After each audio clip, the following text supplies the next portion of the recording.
Hello engineers, আমি চলে এসেছি নেক্সট ভিডিও নিয়ে, যেটা একটা অপারেশনের ভিডিও। মানে সেরকম অপারেশন নয়, এটা একটা সিগন্যাল ওপর অপারেশন, যেটা হচ্ছে স্কেলিং। তো স্কেলিং মানে বেসিক্যালি কোনোটা ভ্যালু দিয়ে গুণ করা। স্কেলিং এর আগে কি লেখা আছে? টাইম।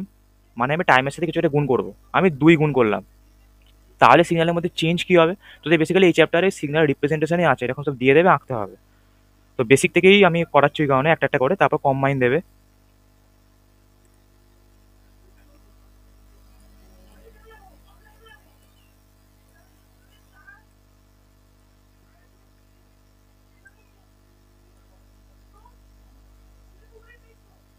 এটা টি হলো, মানে টি অ্যাক্সিস এটা। এবার যে কোনো রকম স্কেলিং দিলে তার ট্রিক বলে দিচ্ছি। এই যে সিগন্যালটা আছে, এর আমি রিপ্রেজেন্টেশনটা দেখাচ্ছি। 0 থেকে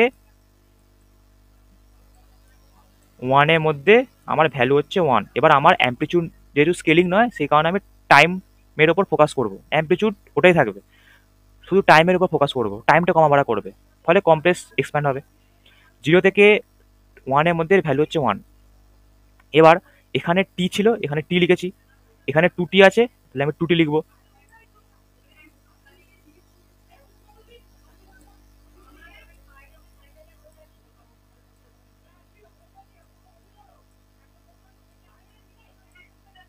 হয়ে গেল।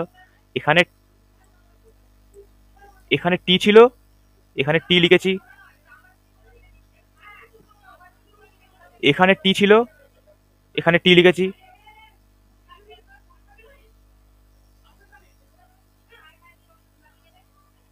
এখানে টি ছিল, এখানে টি লিখেছি।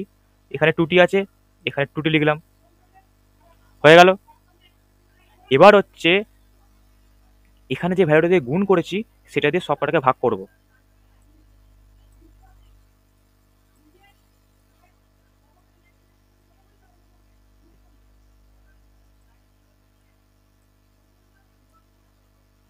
এখানে 2 আছে,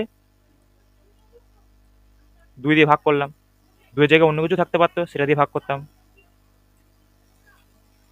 ভাগ করার পর আমার রেঞ্জটা কত দাঁড়ালো? 0/2, 0 হবে। 2 দিয়ে কেটে যাবে। 1/2 হচ্ছে 0.5।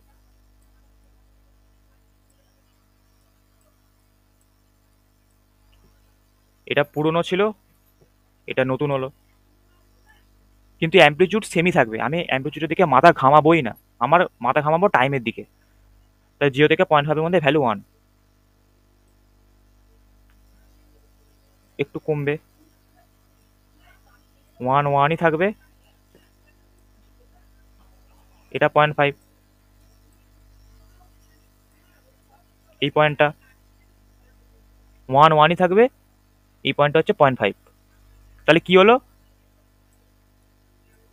কম্প্রেস হয়ে গেল।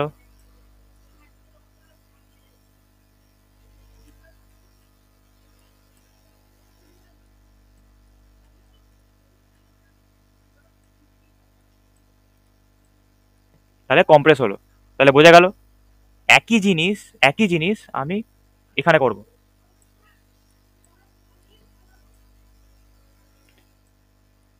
আর এটা হচ্ছে একের থেকে বড়োর জন্য। একটা ভ্যালু দিয়ে গুণ করলাম, সেটা হচ্ছে একের থেকে বড়। এখানে আমি একের থেকে ছোট ভ্যালু দিয়ে গুণ করব।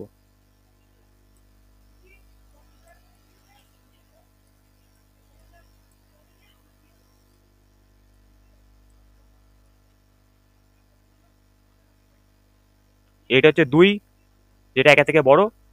আর এখানে আমি একের থেকে ছোট ভ্যালু দিয়ে গুণ করব। সেম নিয়ম এর ক্ষেত্রেও। আমার রেঞ্জটা এটা আছে, 0 থেকে 1-এর মধ্যে 1। এখানে আমরা টানি,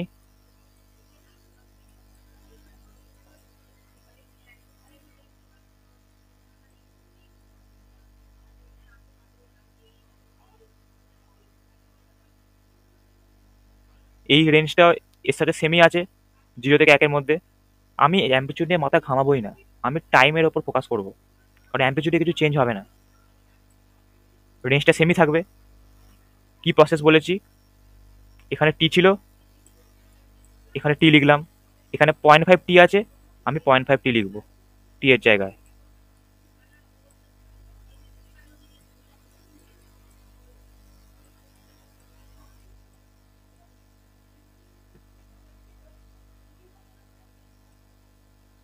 এখানে 0.5 আছে, এখানে 0.5, এখানে টি আছে, এখানে টি লিখে দেবে। এখানে টি আছে, এখানে তাই টি লেখা হলো, এখানে 0.5 আছে তাই এখানে 0.5 লেখা হলো। এবার নিয়ম কি, যেটা দিয়ে গুণ থাকবে সেটা দিয়ে ভাগ করে দেওয়া। 0.5, 0.5,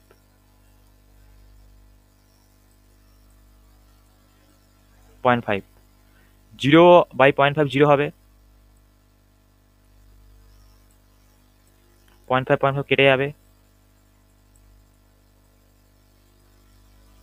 এইটা আমার কত হবে, এটা হচ্ছে 5/10 2 হয়ে যাবে।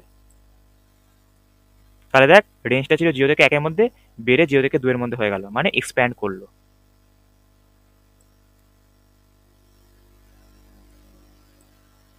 1 2 এক্সপ্যান্ড করলো।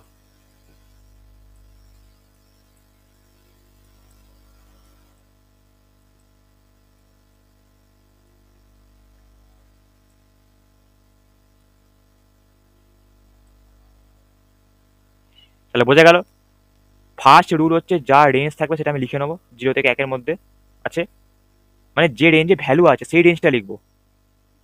0 থেকে 1 মধ্যে ভ্যালু আছে সেই রেঞ্জটা লিখে নিলাম।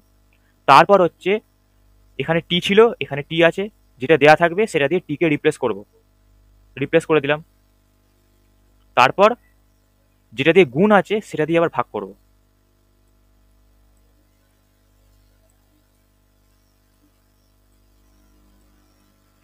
নিয়ে যেটা পাবো সেটা আমাদের অ্যান্সার। তাহলে বোঝা গেল, ফার্স্ট স্টেপ হচ্ছে আমাদের এটা, mention range where value is found. Second step হচ্ছে আমাদের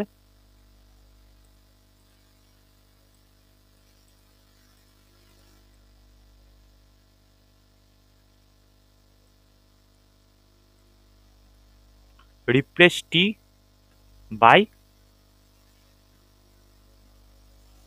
গিভেন টি, মানে গিভেন ভ্যালু।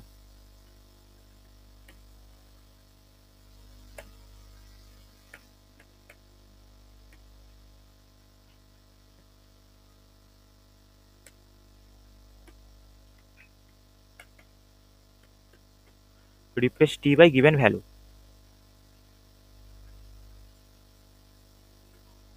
থার্ড স্টেপ হচ্ছে divide whole by scaling parameter, মানে যেটা দিয়ে গুণ থাকছে আর কি, স্কেলিং প্যারামিটার।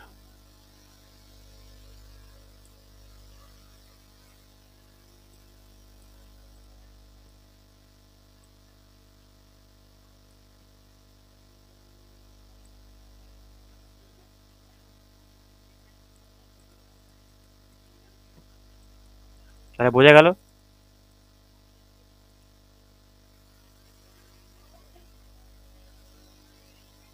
তাহলে স্টেপগুলো বোঝা গেল। Mention range where value is found, replace T by given value, মানে ওই যেটা দেওয়া থাকবে আর কি, আর divide whole by scaling parameter, মানে যেটা দিয়ে গুণ থাকবে। তাহলে আশা করি বোঝা গেছে। চল নেক্সট ভিডিও দেখা হবে, বাই বাই।